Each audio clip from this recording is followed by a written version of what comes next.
കോഴിക്കോട് ജില്ലയിലെ ചക്കിട്ടപ്പാറ എന്ന സ്ഥലത്ത് പൈലി അന്നമ്മ ദമ്പതികളുടെ മകനായി ജനിച്ച ആന്റണി ചടയമുറി ദീർഘകാലം കേരള ടൈംസ് ദിനപത്രത്തിൻ്റെ ന്യൂസ് എഡിറ്ററായി സേവനം ചെയ്തതിന് ശേഷം ഇപ്പോൾ താലന്ത് എന്ന ദൈവശാസ്ത്ര മതബോധന മാസികയുടെ അസോസിയേറ്റ് എഡിറ്ററായി സേവനം ചെയ്യുമ്പോൾ തൻ്റെ ജീവിതത്തിൻ്റെ ആകെത്തുകയായ പരിശുദ്ധ മാതാവിൻ്റെ അനുഗ്രഹങ്ങളെ ഓർത്തെടുക്കുകയാണ് ഇദ്ദേഹം. പരിശുദ്ധ അമ്മയുടെ അദൃശ്യമായ സാന്നിധ്യം തൻ്റെ ജീവിതത്തിൽ എന്നും ഉണ്ടായിരുന്നുവെന്ന് അനുഭവങ്ങളെ മുൻനിർത്തി അദ്ദേഹം സാക്ഷ്യപ്പെടുത്തുന്നു. എൻ്റെ ജീവിതച്ചെപ്പിലെ പവിഴക്കാഴ്ചയാണ് അമ്മ. എൻ്റെ ജീവിതത്തിൻ്റെ നിർണായക ഘട്ടങ്ങളിലെല്ലാം പരിശുദ്ധ അമ്മയുടെ അത്ഭുതകരമായ ഇടപെടലുകൾ ഉണ്ടായിട്ടുണ്ട്. അതോരോന്നും ഓർക്കുവാനും അവയെല്ലാം നിങ്ങളുടെ മുമ്പിൽ പങ്കുവയ്ക്കുവാനും കിട്ടുന്ന ഈ അവസരത്തിന് ഞാൻ ആദ്യമേ ദൈവത്തിന് നന്ദി പറയുകയാണ്. പട്ടിണിയുടെയും പരിവട്ടങ്ങളുടെയും ബാല്യകാലത്തിലെ പേമാരിക്കിടയിൽ അമ്മയുടെ കാഴ്ചപ്പാടുണ്ട്. തീർച്ചയായിട്ടും അമ്മ അന്ന് ആ നാളുകളിൽ എന്നെ സഹായിച്ചുവെന്ന് തന്നെയാണ് ഞാൻ തിരിച്ചറിയുക. പ്രത്യേകിച്ച് എല്ലാവർക്കും മഴക്കാലം സന്തോഷകരമാണെങ്കിൽ എൻ്റെ ജീവിതത്തിൽ തീർച്ചയായിട്ടും മഴക്കാലം എന്നത് പട്ടിണിയുടെയും പരിവട്ടങ്ങളുടെയും കാലമാണ്. ആ ഓർമ്മപ്പെയ്ത്തിൽ ഞാൻ ഓർക്കുന്നുണ്ട്, എൻ്റെ അമ്മ വളരെയേറെ ശബ്ദത്തിൽ മഴക്കാലത്ത് മഴയിലേക്ക് നോക്കി പാടിയിരുന്ന പാട്ടുകളെല്ലാം മാതൃസ്തുതികളായിരുന്നു. ആ ശൈശവത്തിലെല്ലാം എൻ്റെ ഹൃദയത്തിലേക്ക് പരിശുദ്ധ അമ്മയോടുള്ള ഭക്തി ഒഴുകിയെത്തുവാൻ തീർച്ചയായിട്ടും ഈ പാട്ടുകൾ കാരണമായിട്ടുണ്ട് എന്ന് ഞാൻ ഓർക്കുന്നു. അരിക്ക് ഒരുപാട് ക്ഷാമമുണ്ടായിരുന്ന കാലഘട്ടങ്ങളിൽ, ഒരുപാട് ദാരിദ്ര്യം അനുഭവിച്ചിരുന്ന കാലഘട്ടങ്ങളിൽ പരിശുദ്ധ അമ്മ തീർച്ചയായിട്ടും ഞങ്ങളുടെ കുടുംബത്തിൻ്റെ അത്താണിയും ആശ്രയവുമായിരുന്നുവെന്ന് ഞാൻ തിരിച്ചറിയുന്നു. ഞാൻ ജനിച്ചത് കുളത്തുവയലിലാണ്. കുളത്തുവയലിൽ ആ ദേവാലയത്തിൽ അന്ന് ഒരു ഗ്രോട്ടോ ഉണ്ടായിരുന്നു. ആ ഗ്രോട്ടോ ഇന്ന് അവിടെ ഇല്ല. പക്ഷേ ഇന്ന് അവിടെ വലിയൊരു ഗ്രൗണ്ടുണ്ട്. ആ ഗ്രൗണ്ടിൻ്റെ ഒരു ഭാഗത്തായിട്ട് അന്നുയർന്ന ആ ഗ്രോട്ടോ ബഹുമാനപ്പെട്ട CJ വർക്കിയച്ഛനാണ് അത് നിർമ്മിച്ചതെന്നാണ് എൻ്റെ ഓർമ്മ. ഞങ്ങളുടെ കുട്ടിക്കാലത്ത് 3-ാം ക്ലാസ്സിലും 4-ാം ക്ലാസ്സിലുമൊക്കെ പഠിക്കുമ്പോൾ ഞങ്ങളന്ന് പള്ളിയിൽ ചക്കിട്ടപ്പാറ സബ്സ്റ്റേഷൻ മാത്രമായിരുന്നു. എല്ലാ ദിവസവും കുർബാനയുണ്ടായിരുന്നത് കുളത്തുവയൽ സെൻറ്റ് ജോർജസ് ദേവാലയത്തിലായിരുന്നു. അങ്ങനെ അന്ന് ആ ദേവാലയത്തിൽ, ആ സ്കൂളിൽ ഒക്കെ ഓടി വരുമ്പോൾ ഫാത്തിമ മാതായുടെ ആ ഒരു പ്രതിമ സ്ഥാപിച്ചിട്ടുള്ള ഗ്രോട്ടോയുടെ മുമ്പിൽ ചെറിയ കാട്ടുപൂക്കൾ കൊണ്ടുവന്ന് വെച്ച് പ്രാർത്ഥിച്ചിരുന്ന ആ ബാല്യത്തിലെ ഓർമ്മകൾ ഇന്നും എൻ്റെ മനസ്സിലുണ്ട്. ആ ഗ്രോട്ടോയുടെ മുകളിൽ നിന്നാൽ ചെമ്പ്രപ്പുഴയും അതുപോലെ തന്നെ അതിൻ്റെ പശ്ചാത്തലവും അതിൻ്റെ ഭംഗിയും ഹരിത ഭംഗിയും എല്ലാം നമുക്ക് ആസ്വദിക്കുവാനായിട്ട് സാധിക്കും. പക്ഷേ അന്നത്തെ ആ ബാല്യത്തിൻ്റെ ആ ഒരു ചുടുവേനലിൽ അതൊന്നും നമ്മുടെ മനസ്സിലേക്ക് ഒഴുകിയെത്തിയില്ല എന്നുള്ളതാണ് സത്യം. പകരം ബാല്യത്തിലെ പട്ടിണിയും വേദനയും ഒറ്റപ്പെടലും ഒക്കെ ആയിട്ട് അന്നത്തെ ആ കാലം ഞാൻ ഓർക്കുന്നുണ്ട്. തോൽവികളിൽ വിജയവുമായി കടന്നുവന്ന മാതാവ് കഷ്ടപ്പാടുകൾ നിറഞ്ഞ തൻ്റെ ജീവിത വഴിയിൽ എന്നും കൂട്ടായി ഉണ്ടായിരുന്നു. എല്ലാവിധ അപകടങ്ങളിൽ നിന്നും മാതാവ് തൻ്റെ മക്കളെ എപ്പോഴും സംരക്ഷിക്കുന്നുവെന്ന് ഈ ജീവിതം കാണിച്ചു തരുന്നു. കുളത്തുവയൽ സെൻറ്റ് ജോർജസ് ദേവാലയത്തിൻ്റെ താഴെ ഭാഗത്തായിട്ടാണ് നീന്തൽക്കുളം ഉണ്ടായിരുന്നത്. ആ നീന്തൽക്കുളത്തിൽ നീന്തൽ പഠിക്കുവാനായിട്ട് ഞാൻ പരിശ്രമിച്ച ഒരു ദിവസം ഞാൻ അതിൻ്റെ കൈവരിയിൽ പിടിച്ച് തുഴഞ്ഞ് നിന്നിരുന്ന ഒരു സമയത്ത് എൻ്റെ കൈകൾ വിടുവിച്ച് ആഴത്തിലേക്ക് എന്നെ ഒരാൾ തള്ളിവിട്ടു. പക്ഷേ അത്ഭുതകരമെന്ന് പറയട്ടെ, ഞാൻ വെള്ളം കുടിച്ചു മരണവെപ്രാളമൊക്കെ കാണിക്കുന്നതിനിടയിൽ ആരോ കണ്ട് എന്നെ രക്ഷപ്പെടുത്തി. മാതാവിൻ്റെ കൺകാഴ്ചയിലാണ് ആ അത്ഭുതം അന്ന് നടന്നത് എന്ന് ഞാൻ വിശ്വസിക്കുന്നു. തീർച്ചയായിട്ടും പിന്നീട് ഈ വീണ്ടും ഞാൻ ഒരു മുങ്ങിത്താഴലിൻ്റെ ഓർമ്മ കൂടെ എൻ്റെ ഉള്ളിലുണ്ട്. ആ ഓർമ്മയിലേക്ക് വരുന്നതിന് മുമ്പായിട്ട് ഈ ഫാത്തിമ നാഥയുടെ ഈ പ്രതിമ ഇരിക്കുന്ന ഈ ഗ്രോട്ടോയുടെ ആ ഒരു പശ്ചാത്തലത്തിൽ നിന്ന് എൻ്റെ കുടുംബം പിന്നീട് പോയത് ചുങ്കക്കുന്നിലേക്കാണ്. ചുങ്കക്കുന്നിൽ അന്ന് ഫാത്തിമനാഥയുടെ നാമധേയത്തിലുള്ള ദേവാലയമാണ് ഉണ്ടായിരുന്നത്. ആ ദേവാലയത്തിലെ അൾത്താര ബാലനായിട്ട് ഞാൻ ശുശ്രൂഷ ചെയ്തിരുന്ന ആ ഒരു നാളുകളെന്നും എൻ്റെ ഓർമ്മയിലുണ്ട്. ആ പള്ളിയുടെ താഴത്തെ സിറ്റിക്കും മുകളിലത്തെ സിറ്റിക്കും മധ്യത്തിലുള്ള ഒരു ഭവനത്തിലായിരുന്നു അന്ന് ഞങ്ങൾ വാടകയ്ക്ക് കഴിഞ്ഞിരുന്നത്. അവിടെ അന്ന് വാസ്തവത്തിൽ ആ വീട്ടിൽ പ്രത്യേകിച്ച് മുറികളൊന്നുമില്ല. അപ്പോൾ അമ്മയുടെ ഒരു പഴയ മുണ്ടെടുത്ത് അത് കീറി അതുകൊണ്ട് ഒരു ചെറിയ മുറി പോലെയൊക്കെ ഉണ്ടാക്കി തേയിലപ്പെട്ടിയിൽ ആണ് ഞങ്ങളന്ന് പുസ്തകങ്ങൾ സൂക്ഷിക്കുക. ആ തേയിലപ്പെട്ടിയുടെ മുകളിൽ ഒരു തുണി വിരിച്ച് ആ തുണിക്ക് മുകളിലായിട്ട് ഒരു പരിശുദ്ധ അമ്മയുടെ ഒരു ചിത്രം വെച്ചുകൊണ്ടാണ് ഞാനിരുന്ന് പഠിച്ചുകൊണ്ടിരുന്നത്. അതായത് നമ്മുടെ കുഞ്ഞുനാളിൽ തന്നെ പരിശുദ്ധ അമ്മയെക്കുറിച്ചുള്ള വലിയ ഒരു തീഷ്ണത നമ്മുടെ ഉള്ളിലുണ്ടായിരുന്നു എന്ന് പറയുവാൻ വേണ്ടിയിട്ടാണ് ഞാൻ ആ കാര്യം ഓർമ്മിക്കുക.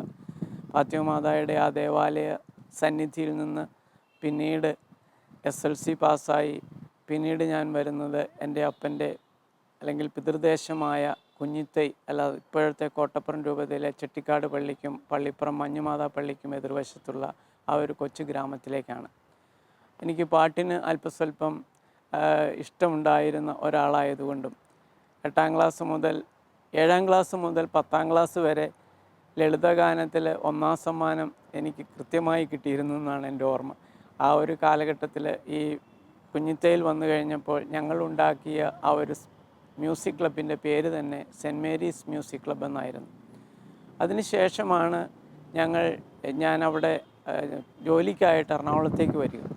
എറണാകുളത്തേക്ക് വരുമ്പോൾ അന്ന് കപ്പൽപ്പള്ളി എന്ന് നമ്മളിപ്പോൾ വിളിക്കുന്ന സെൻറ്റ് ഫ്രാൻസിസ് അസീസി കത്തീഡ്രൽ, ആ കത്തീഡ്രലിൽ പഴയ പള്ളിയാണ് അന്ന് ഉണ്ടായിരുന്നത്. അന്ന് നൊവേനയ്ക്ക് പോകും. ഒരു PDCക്ക് ഞാൻ കേരള ടൈംസിൽ ജോലി ചെയ്തുകൊണ്ടിരിക്കെ തന്നെയാണ് ഞാൻ പഠിച്ചുകൊണ്ടിരുന്നത്. പകൽ സമയത്ത് പഠനം, രാത്രി സമയത്ത് ജോലി. അങ്ങനെ പഠിച്ചുകൊണ്ടിരുന്ന അവസരത്തിൽ PDC പരീക്ഷ ആദ്യത്തെ തവണ ഞാൻ തോറ്റു. 2ാമത്തെ തവണ എഴുതി. എല്ലാവരും പറഞ്ഞ് നീ തോറ്റിരിക്കുകയാണെന്ന് പറഞ്ഞ് ഞാനപ്പോൾ നൊവേനയ്ക്ക് നിന്ന് നൊവേന കൂടുമ്പോൾ വലിയ തിരക്കായിരുന്നു. അപ്പോൾ പുറത്തു നിന്നാണ് നൊവേന കൂടിയിരുന്നത്. അപ്പോഴെനിക്ക് വീണ്ടും തോന്നി ഒന്നുകൂടി പോയി റിസൾട്ട് ഷീറ്റ് നോക്കണമെന്ന്. അങ്ങനെ നോക്കിക്കഴിഞ്ഞപ്പോൾ ഞാൻ ജയിച്ചിരിക്കുന്നതായിട്ട് കണ്ടു. പരാജയങ്ങളിൽ നിന്ന് പരാജയങ്ങളിലേക്ക് മനുഷ്യർ ഒക്കെ ഇങ്ങനെ കടന്നു പോകുമ്പോൾ അവിടെയൊക്കെ കൈത്താങ്ങായി മാറുന്ന ആ അമ്മയുടെ ആ ഒരു കാഴ്ച, അത് തീർച്ചയായിട്ടും ആ അനുഭവം എനിക്ക് തീർച്ചയായിട്ടും എൻ്റെ മനസ്സിലൊരു പൊന്നോർമ്മ പോലെ ഞാൻ ഇന്നും കാത്തു സൂക്ഷിക്കുന്നുണ്ട്. ഞാൻ ഇത് പറയാൻ കാരണം എന്താണെന്ന് വെച്ച് കഴിഞ്ഞാൽ മാതൃഭക്തി എന്ന് പറയുന്നത് തീർച്ചയായിട്ടും അൽമായരായ നമ്മളെ സംബന്ധിച്ചിടത്തോളം അത് നമ്മുടെ ജീവിതത്തിൻ്റെ കനൽ വഴികളിലൂടെ നമ്മൾ നടക്കുമ്പോൾ നമുക്കൊരു തണ്ണീർത്തണലായിട്ട് അനുഭവപ്പെടുന്ന ഓരോ അനുഭവങ്ങളുമാണ്. തീർച്ചയായിട്ടും ഇന്നും ഇപ്പോൾ ഞാൻ ഇത് പറയാൻ കാരണം ഈ വിജയത്തിൻ്റെ ആ ഒരു തോറ്റുപോയ ജീവിതത്തെ വീണ്ടും വിജയത്തിലേക്ക് ആനയിക്കുവാനായിട്ട് പരിശുദ്ധ അമ്മ നമ്മുടെ ജീവിതത്തിൽ ഇടപെടുന്ന ഓരോ മനുഷ്യനും അത്തരത്തിലുള്ള ഒരു അനുഭവം ഉണ്ടെന്നാണ് ഞാൻ ചിന്തിക്കുക. ജീവിത വഴിത്താരയിൽ തന്നെ നിരന്തരം നയിക്കുന്ന അമ്മയാണ് അദ്ദേഹത്തിന് പരിശുദ്ധ കന്യകാമാതാവ്. ഉള്ളുപൊള്ളുന്ന സന്ദർഭങ്ങളിൽ പരിശുദ്ധ അമ്മ ആശ്വാസമായി പെയ്തിറങ്ങിയ അനുഭവങ്ങൾ പങ്കുവയ്ക്കുകയാണ് ഇദ്ദേഹം. പരിശുദ്ധ അമ്മയെ എൻ്റെ ജീവിതത്തിലേക്ക് പരിചയപ്പെടുത്തിയത് ആര് എന്നുള്ള ഒരു ചോദ്യം കൂടിയുണ്ട്. ഞാൻ ഓർക്കുന്നത് എൻ്റെ ശൈശവകാലത്ത് എൻ്റെ അമ്മയുടെ നെഞ്ചിൽ കിടന്ന് പിടച്ച വെന്തീഞ്ഞയിലെ പരിശുദ്ധ അമ്മയുടെ രൂപമാണ് ആദ്യം ഓടിയെത്തുക. അതെൻ്റെ ശൈശവകാല ഓർമ്മയാണ്. പിന്നീട് ബാല്യത്തിൽ കുളത്തുവയലിലെ സമർപ്പിതരും അതുപോലെ തന്നെ ദേവാലയത്തിൽ നിന്ന് കിട്ടിയ മതബോധനവുമെല്ലാമാണ് പരിശുദ്ധ അമ്മയെ കൂടുതൽ അറിയുവാനായിട്ട് എനിക്ക് അവസരമൊരുക്കിയത് എന്ന് ഞാൻ ഓർക്കുന്നു. വീണ്ടും ഞാനൊരു വെള്ളത്തിൽ നിന്ന് തന്നെ വീണ്ടും എന്നെ അമ്മ രക്ഷിച്ച ഒരനുഭവം കൂടി പറയാം. ചുങ്കക്കുന്ന് ദേവാലയത്തിൽ നിന്ന് നോക്കിയാൽ, പ്രത്യേകിച്ച് മഴക്കാലത്ത് ബാവലിപ്പുഴയുടെ ഇരമ്പൽ നമുക്ക് ആ സിറ്റിയിൽ കേൾക്കുവാനായിട്ട് സാധിക്കും. അങ്ങനെ മലവെള്ളപ്പാച്ചിലിൽ കുറേയേറെ മുകളിൽ നിന്ന് ചാടി ഒരു അലുമിനിയ കലത്തിൽ പിടിച്ചുകൊണ്ട് ഈ നീന്തലിന് ഒഴുക്കിന് അനുകൂലമായിട്ട് നീന്തി അപ്പുറത്തെ കരയിൽ ചെന്നൊക്കെ അടുക്കുന്ന ബാല്യകാല കുസൃതികളൊക്കെ എനിക്കുണ്ടായിരുന്നു. ഒരു തവണ ഇങ്ങനെ നീന്തിപ്പോയപ്പോൾ കലം കയ്യിൽ നിന്ന് പോയി. പക്ഷെ എങ്ങനെയൊക്കെയോ തപ്പിപ്പിടിച്ച് അന്ന് ഞാൻ രക്ഷപ്പെട്ടു. അന്നും തീർച്ചയായിട്ടും അതും പരിശുദ്ധ അമ്മയുടെ ഫാത്തിമാതാ ദേവാലയത്തിൽ നിന്ന് ഏകദേശം ഒരു വിളിപ്പാട് അകലെയുള്ള സംഭവമാണത്. ഞാൻ ഓർക്കുന്നത്, ഇങ്ങനെ നമ്മുടെ ജീവിതത്തിൽ ഒരുപാട് സന്ദർഭങ്ങളിലാണ് പരിശുദ്ധ അമ്മ ഇടപെടുക. PDC തോറ്റുവെങ്കിലും പരിശുദ്ധ അമ്മ ഇടപെട്ട് ജയിപ്പിച്ചു എന്ന് ഞാൻ പറഞ്ഞുവല്ലോ. അതായത് രാത്രി കാലത്ത് ജോലിയും പകൽ സമയത്ത് പഠനവുമായിട്ടാണ് ഞാൻ കേരള ടൈംസ് എന്ന് പറയുന്ന ദിനപത്രത്തിൽ ആയിരുന്നത്. കോപ്പി ഹോൾഡറായി ഞാൻ ജോലിക്ക് കയറി. അത് കഴിഞ്ഞ് പ്രൂഫ് റീഡറായി, പിന്നീട് സബ് എഡിറ്ററായി, പിന്നീട് ചീഫ് സബ് എഡിറ്ററായി, പിന്നീട് ന്യൂസ് എഡിറ്ററായി. അപ്പോൾ അവിടെ നിന്ന് തൃശ്ശൂരേക്ക് ഒരു സമയത്ത് പോകേണ്ടി വന്നു. ആ തൃശ്ശൂർ പോയി അവിടെ നിന്ന് താമസിച്ചിരുന്ന ഒരു സ്ഥലത്ത് നിന്ന് പെട്ടെന്ന് മാറേണ്ടി വന്നു. അങ്ങനെ വന്നു കഴിഞ്ഞപ്പോൾ ആ വീടിൻ്റെ പുറത്ത് അതായത് പിറ്റേ ദിവസം വീട് മാറണം. അങ്ങനെ വന്നു കഴിഞ്ഞപ്പോൾ മറ്റു വഴികളൊന്നുമില്ല, ആൾക്കാരെ പരിചയമില്ല. അത്തരത്തിലുള്ളൊരു സന്ദർഭത്തിലാണ് ആ വീടിന് പുറത്ത് കൂട്ടിയിരുന്ന ഒരു മണൽക്കൂനയിലിരുന്ന് ഞാൻ 101 എത്രയും ദയുള്ള മാതാവെ ചൊല്ലിയത്. പിറ്റേന്ന് അത്ഭുതകരമായിട്ട് 2 പേർ എൻ്റെ ജീവിതത്തിലേക്ക് കടന്നു വരികയും എനിക്ക് അവിടെ നിന്ന് മാറുവാനുള്ള അവസരം ഒരുങ്ങുകയും ചെയ്തു. ഞാൻ പറയുന്നത്, നമുക്ക് ഉള്ളു പൊള്ളുന്ന സന്ദർഭങ്ങളിലെല്ലാം തണുപ്പായി പരിശുദ്ധ അമ്മ നമ്മുടെ മേൽ പെയ്തിറങ്ങുന്നുണ്ട്. ചിലപ്പോൾ നമ്മൾ അറിയുന്നു, ചിലപ്പോൾ നമ്മൾ അറിയാതെ പോകുന്നു. എങ്കിലും ജീവിതത്തിൻ്റെ ഏതൊരു സന്ദർഭത്തിലും പരിശുദ്ധ അമ്മയുടെ ആ ഒരു വലിയ ഒരു അനുഗ്രഹം ഓരോ ക്രൈസ്തവനെയും തേടിയെത്തുന്നുണ്ട് എന്നുള്ളതാണ് സത്യം.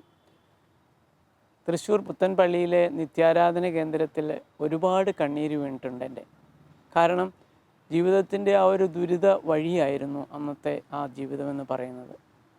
ആ ദുരിത വഴികളിൽ നിന്ന് പിന്നീട് ഞാൻ എത്തിപ്പെടുന്നത് POCയിലാണ്. അതായത് 2000-ലെ ക്രിസ്തു ജയന്തി ആഘോഷങ്ങളോട് അനുബന്ധിച്ചാണ് ഞാൻ POCയിൽ വന്നു ചേരുക. താലന്ത് മാസിക അന്ന് ഇവിടെ നിന്ന് പ്രസിദ്ധീകരിച്ചിരുന്നു. ഫാദർ വിജയ് ഐസക്, ഇന്ന് അദ്ദേഹം ജീവിച്ചിരിപ്പില്ല, അദ്ദേഹമായിരുന്നു അന്നത്തെ ചീഫ് എഡിറ്റർ. അന്ന് POCയുടെ ഡയറക്ടറായിരുന്നത് പെരിയ ബഹുമാനപ്പെട്ട ഡോക്ടർ ചാക്കോ നരിമറ്റത്തിലച്ഛനായിരുന്നു. ഇപ്പോൾ ബത്തേരിയിലുണ്ട് ആ ശ്രേഷ്ഠ വൈദികൻ.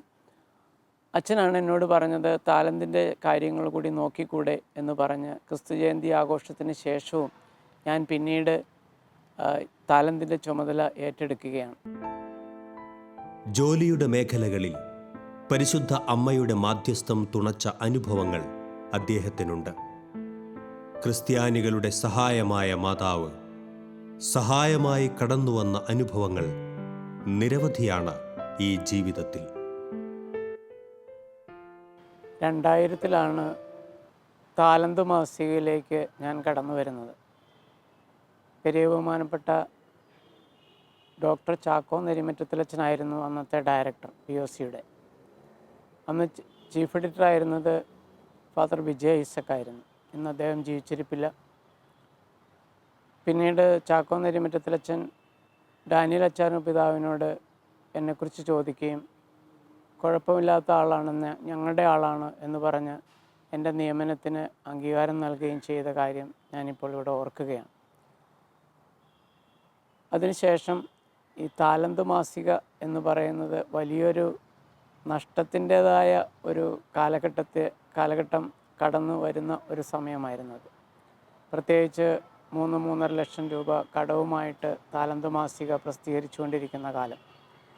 അന്ന് വിഷയവിവര ക്രമത്തിൻ്റെ ആ പേജിൽ, 3-ാമത്തെ പേജിൽ പരിശുദ്ധ അമ്മയുടെ ഒരു ചിത്രം ഏതെങ്കിലും ഒരു അപൂർവമായ ചിത്രം കൊടുക്കുകയും ആ ചിത്രത്തിൻ്റെ അടിയിൽ, ഫോട്ടോയുടെ അടിയിൽ ഒരു വിശുദ്ധരുടെ ഒരു കമൻറ്റോ അല്ലെങ്കിൽ ഏതെങ്കിലും ഒരു പ്രാർത്ഥനയുടെ ഒരു ശകലമോ കൊടുത്തുകൊണ്ട് താലന്ത് പ്രസിദ്ധീകരിക്കാൻ തുടങ്ങിയതോടുകൂടി തന്നെ താലന്തിൻ്റെ നഷ്ടം അത് ഇല്ലാതായി മാറുകയും അതിനൊരു സാമ്പത്തിക സുസ്ഥിരത ചേരുകയും ചെയ്തു. ഞാനിത് വളരെ നന്ദിയോടുകൂടി ഓർക്കുകയാണ്. കാരണം 3 റീത്തുകളുടെയും ഏക പ്രസിദ്ധീകരണമാണ് താലന്ത് മാസിക.